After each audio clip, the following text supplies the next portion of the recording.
have tremendous power. At 702, we use ours to inform, connect, and spark real change. But we can't do it alone. So join the conversation. Add your voice. And together, we'll turn words into meaningful action. 702. Let's walk the talk. Streaming countrywide on the Prime Media Plus app, DSTV channel 856, and 92.7 and 106 FM.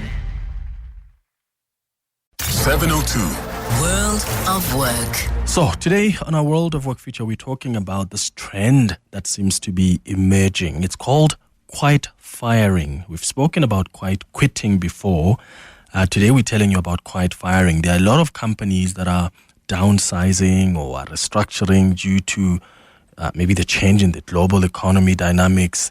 And this has led to this emergence of quiet firing, right? Where companies are now letting you go because they want to reduce the size of the workforce without having to pay severance packages. And the tactic sometimes includes creating circumstances for you as an employee, circumstances that make it unbearable for you so that in the workplace, so that you voluntarily resign. And one of the questions that came to my mind as I was thinking about quiet firing was, how different is it from constructive dismissal? And experts are arguing that quiet firing is actually quite harder to identify than constructive dismissal, which is more common. So how do you protect yourself from that? And where can there even be accountability for employers that get involved or engaged in quiet firing? If this is something you've experienced yourself and you were able to identify that what I've been through with that employer was quiet firing, because when you look at their strategy, they were downsizing, they were looking at restructuring, and they just wanted to create an environment where you are pushed out, you resign voluntarily, and then they don't have to pay your severance package. But actually, this was the plan to get you out anyway. I want you to share those experiences with us, or maybe you've got questions about how to deal with a company where you've just experienced that. 011-883-0702 is the number to dial. You can send your WhatsApps as well on 0727021702. We've invited Advaita Naidoo, who is the Africa MD at Jack Hammer Global, to guide us through this conversation and take some of your questions. Advaita, thank you for making time. Good morning. Thanks for having me back, Clement. Yeah. Maybe let's start by just once again explaining what exactly we mean by this term quiet firing. We've heard of quiet quitting before, and now quiet firing is really a trend that's beginning to emerge. What does it involve? So I think there's probably a feeling that it might be just another buzzword that's being thrown around. So I don't want to make it seem that it's a sensational exposure. I do want to note that it is subtle, like you said. It's tricky to define and identify, and because we don't have any statistics on it just yet, it does seem like it's a bit of an amorphous concept because you can't really prove that it's what it was. So just to put it against constructive dismissal for a second, constructive dismissal is marked down as a category as covered in processes by the CCMA. It's usually targeted at a single person, and the requirements are clear. The workplace situation must have become quite intolerable that the employee has no choice but to resign. But if we looked at what's been termed as quiet firing, somebody may look at that and say, well, actually, you did have a choice. And the way it's been conceptualized or written about, as you mentioned, it mostly comes into play when a company wants to go through a downsizing or a restructure, and they typically face very time-consuming and expensive bureaucratic hurdles to do that, on top of the severance packages that they would be needed to provide. So the behaviors they engage in are just enough to make teams feel uncomfortable and look at alternatives. And probably the most common example of this is that companies will insist that people return to the office full-time, whereas they've been working off-site for a while due to COVID. Yeah. And it'll often make it untenable or impractical for employees to comply because, they've either moved further away or the cost of the commute has increased beyond what their salary has increased over the past couple of years. So it's these little strategies in place. It doesn't go against a contract because if you think about it, your contract was probably structured that says you are expected to be in office. And it's never changed even when COVID came. it is unlikely to have changed. Yeah. But the thing is, it's difficult to prove that was the motivation. But, I can say, Mark Zuckerberg has been recorded as saying self-selection is okay with me. And I've certainly chatted to an executive or two who hold the view that, well, if they're the type of people who only want to work from home, well, then, they're not the right people for us, and that's fine. So, yes, this term is new and catchy, but it's not really an unknown concept. It's just, kind of tentacling its way into the corporate context, somewhat unnoticed. Yeah, I have had a chat with some of my friends who have also been told come back to the office, and they're feeling that's the company really trying to push them out. I mean, there's some who are already looking for other opportunities outside the company because they are simply not prepared to go back to the office. But as you say, it gets tricky because if your contract hasn't changed, contractually you're still obliged to be in the office should the executive or, the managers decide that that's the way to go now going forward. The question, though, Advaita, is how different is that then from constructive dismissal? Because isn't constructive dismissal all about creating an environment that at some point it's going to be so unbearable that as an employee you just want to leave? Well, again, I suppose the difference is that, when constructive dismissal, an independent arbiter is going to look at that and say, yes, these were unilateral changes to the terms of your employment, and it's usually targeted at a single person. Or it's harassment or bullying or discrimination. It's a very hostile work environment, or they're unsafe working conditions. There are a couple of points that are noted there as absolutely egregious, and an independent arbiter is going to look at that and say, yes, definitely, this is not on, and the employee had no choice but to leave. But the more insidious and the subtle and the nuanced examples of quiet firing, it's, withholding a raise or a promotion. And it's not, if you look at your KPIs, they're somewhat met, but an employer could be justified in not giving you the raise or the promotion because you're just middling along, or according to them, you're middling along, or isolating them from team activities or decision-making processes, or giving them just grunt work. It makes the daily grind unbearable. And again, it's not that it's against whatever's written in their contract. It's just it's something that makes them unmotivated. And another thing that happens is micromanagement and increasing the bureaucracy around what they're doing, not providing feedback or support, overwork or underwork. So these are things that can be addressed if an employee chooses to go to HR. And incorporate it into a performance improvement plan or incorporate it into proper performance review, but not necessarily to be able to take it to an independent body and say, well, they're making my work life unbearable. Yeah. Why do companies do this? I said earlier that, some of the reasons could very well be that they don't want to pay those severance packages, so it's much easier for you to just resign voluntarily than they announce that, okay, we've got this restructuring plan and we have to cut down, because then there's a bigger responsibility on their side. What is the driving force behind companies that are trying to get rid of people through quiet firing without following the right process, especially if they are restructuring? Sure. So, primarily it would be the severance packages that would be expected to pay out. Yeah. But also going through a downsizing or a structure, that is time-consuming and that is expensive. So, apart from having to go through the legal frameworks of the Section 189, the organizational change that's required, this could actually just very well be a first step to say, well, let's do this and see who decides to move on, and then put into place any other measures. But again, it's the process that's lengthy. It requires a lot of steps, and it takes people's attention away from other core work to be done. Got it. I got it. All right. 011-883-0702. I want to give our listeners an opportunity to weigh in on this.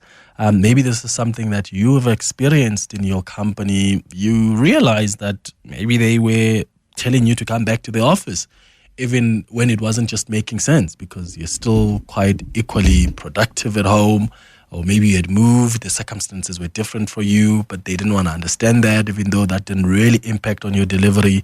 Or maybe they were withholding a position or a raise, or they didn't promote you, even though that was the promise before.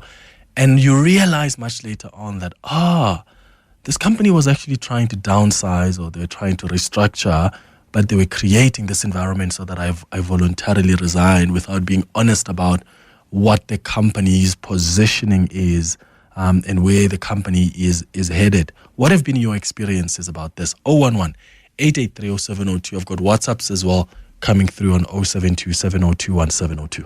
I think one of the harshest ways, the quiet firing that I realized after the fact, is a thing called Personal Improvement Program, PIP or PIP. It just frustrates you to a point where you're like, I actually am being micromanaged and I just want to leave and I'm being treated like an idiot. So you just end up leaving, only to realize that a week later they hire somebody else or they restructure. Yeah. Yeah, that's so weird. Yeah, Advaita, like that happens to you and then you realize, there's no way that it's a coincidence that you were treated like that. And there's just so much basically pushed out only for the company a week later or so to say, it's now restructuring. Because they could argue that, well, when that happened to you, it wasn't really part of our plan to restructure. This is just a decision we've only just taken now. And it's hard to see it in the moment, right? Because when you're in it, you're kind of you're doing everything you can according to this performance improvement plan. But I think to go back to the point about the cost-saving measure, I think it can be a cost-saving measure in the short term for them, but the long-term consequences just outweigh the immediate financial benefits. Because when employees feel undervalued, they don't just quietly leave; they will disengage first. And as soon as somebody is put on a plan like that, and it doesn't seem like there is any improvement despite their best efforts, this silent withdrawal will go to lower productivity, this loss of institutional knowledge, and really ultimately reputational damage for the company, because the short-term to medium-term performance will harm longer-term organizational reputation and credibility. Yeah, I've got some people saying this is something that they've experienced, and the question they're asking is, how do we protect ourselves? Like, what kind of protection do employees have if they maybe even suspect that they're being quietly pushed out? Yes, I think requesting and advocating for a transparent work environment and having expectations clarified probably reduce the likelihood of being quietly fired. I know in a lot of ways that puts the onus on the employees, and I will get to the employers just now. It may feel a bit transactional, but it really helps to document your work, especially accomplishments and positive feedback. And with every project milestone that you meet or at every opportunity for review, make sure that your manager is still engaging positively and giving you those positive reviews. Keeping the detailed records and the communication patterns really help. And then having the direct conversations, clarify the expectations, seek feedback, bring issues to light to make sure that anything that is not satisfactory is being addressed as soon as possible. And then I know a lot of listeners seeking support through HR often feels a bit troubling, because a lot of people feel that HR operates on the behalf of the company. And yes, to a certain extent they do, but also raising the issue and spotlighting it as a concern means that it's out in the open. So it's just that much harder to hide. And then I'm afraid if the work environment really does become unsustainable, seeking a new role before reaching the breaking point is really probably the best protective thing you can do for your mental health, because you deserve to work in an environment where you are treated with dignity and respect. And this thing of quiet firing, it can be difficult to prove. Yeah. All right. Let's go to Sean, who's calling us from Johannesburg. Sean, good morning. Good morning. Hi. I was working for a company, and out of the blue, my manager came to me and said to me, "Listen, the numbers are down. This is a school environment. The numbers are down. So we're putting you from working full week, full salary. We're putting you onto half week, half salary, and then we'll review it in 3 months' time." And this just carried on without review for almost 2 years, up to the point where I just couldn't carry on anymore. They expected a full week's worth of work out of me in a half a week, complained when things weren't getting done to their satisfaction, but they've just given me half the time to do it in. And were paying me half a salary. Your expenses don't change. Everything is the same, but now you're supposed to survive on a half a salary. And do you think that was more constructive dismissal, Sean, where they're trying to make the environment difficult for you? or because there was a bigger plan in the company to maybe downsize or cut the number of people, and they just wanted you guys to leave without... Look, what they were doing, they were when people were leaving, they weren't replacing them. So the workload on everybody else doubled, including myself. And then what was happening is they weren't reviewing anything. So they doubled the workload, but was the staff were getting less and less, and everybody was being forced to leave. They were just making it miserable for everybody. Yeah, Sean. Thank you for sharing that with us, man, and I'm sorry about what's happened to you. Advaita, there's another example. And I suppose what's difficult here is that sometimes it's going to be tricky to be able to prove quiet firing, right, as opposed to how you would with constructive dismissal. Yes, I mean, obviously, I'm not an expert, so I can't make a pronouncement on, whether one was the other. But, I mean, that does sound like a really terrible position to be in. And that does sound like a unilateral change on his contract. So, I mean, it could go either way, really. But that sounds like a company really taking advantage of somebody who had no other choice. Yeah. Do you think that the workplace culture in South Africa makes people more vulnerable to quiet firing? Absolutely. I mean, we have a huge unemployment rate, and people are worried about what their alternatives are, and so might choose to stick it out in an untenable environment, hopefully while trying to find something else.